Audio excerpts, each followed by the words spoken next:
Rugged Guide today we're going to be looking at fitting some jerry can side lockers to this 110 hardtop. Now it's possible these might fit a 109, we're going to look into that a little bit later on, but for now we've got ourselves a 110 hardtop. Now luckily enough this vehicle is an ex-utility vehicle and it originally had the military side lockers fitted by Land Rover.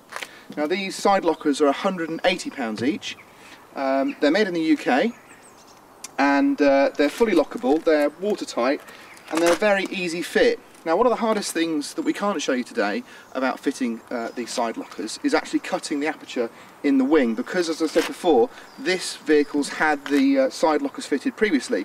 They do come with instructions and the fitting guide is fairly simple. There's measurements from the front of the door here, which is a good place to start, this seam here and also the bottom of the vehicle. So once you've got that set up you literally just cut yourself a hole in there and the locker will slide straight in. It comes with brackets to support the weight that fit to the Outriggers, and you also get all the fixings and fittings. So it's really a one-shot deal, you get everything and you can fit it straight in. Now it's a really good idea because the actual space behind me is completely void and it's not used for anything on a hardtop. So you're really maximising the use of space, and they're a little bit more versatile than fitting fuel tanks, because you don't always want to be carrying lots of fuel. These can carry fuel, they can also carry ropes, recovery gear, anything you want really. So anyway, we're going to show you how to fit them, just as a quick step-by-step guide. It's not that complicated. I will say that unfortunately this is quite an old vehicle behind me and the aperture, the hole that we're going to be putting the locker in, is quite corroded, and you'll see that as I take this off. There you go. Although the hole's been cut already, we've got a lot of corrosion, so it's pretty tatty. There's a lot of mud and muck, and this has actually come free here. So we're going to have to make sure we reinforce that properly, and we put a bracket in there to give it some more strength.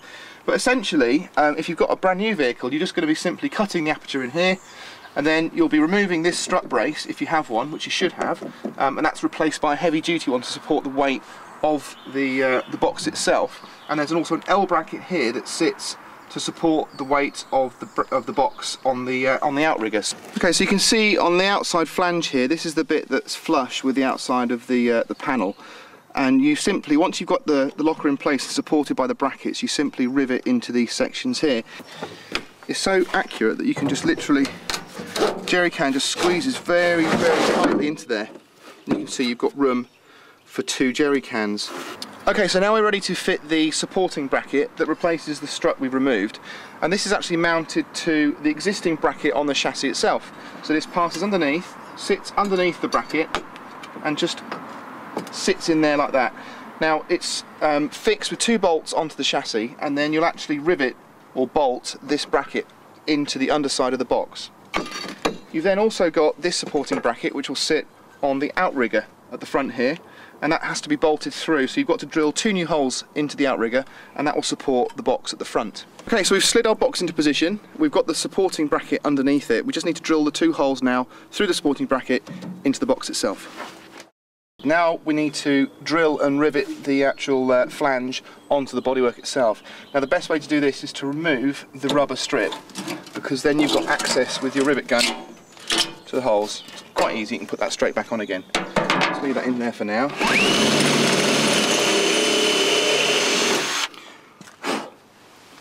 Now it may just be the design of my rivet gun, but it's very difficult for me to get past this lip, so it does have to go in a slight angle, but you want to make sure that you draw the panel onto this piece here.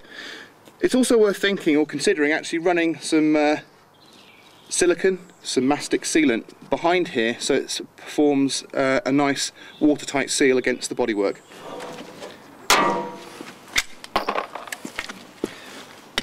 Okay, so now we've got the top, the bottom and the side, the front edge all riveted onto the bodywork.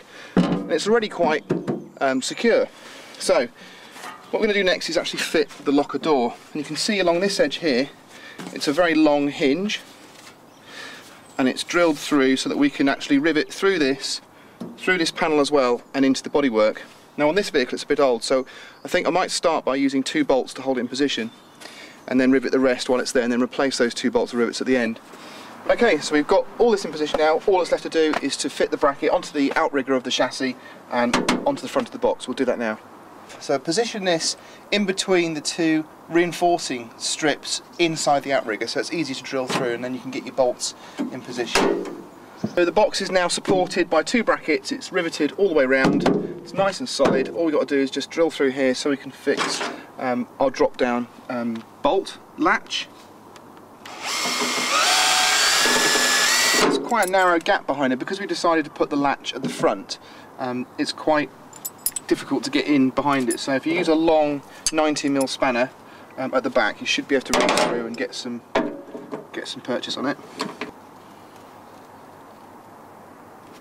Okay, so we're all done, we've got the side lockers fitted, and I think they're just such an amazing bit of kit to add to an overland vehicle, because that's such a wasted cavity in the body there, and they're going to carry each of them 2 of these 20 litre jerry cans. You can put water in them or fuel, it's up to you, but they're Rhino lockers. Here's the contact details if you want to get in touch with the guy who makes them. They're made in the UK, £180 each.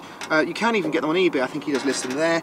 But at the end of the day, very easy to fit. I would recommend putting some sealant or some silicone in between the bodywork of the vehicle and the locker itself. And also, while you've got all that access to the chassis in that area before you fit the locker, put some Waxall in there and get it all cleaned up, and you won't have to do it ever again. So there we go, side lockers fitted and ready.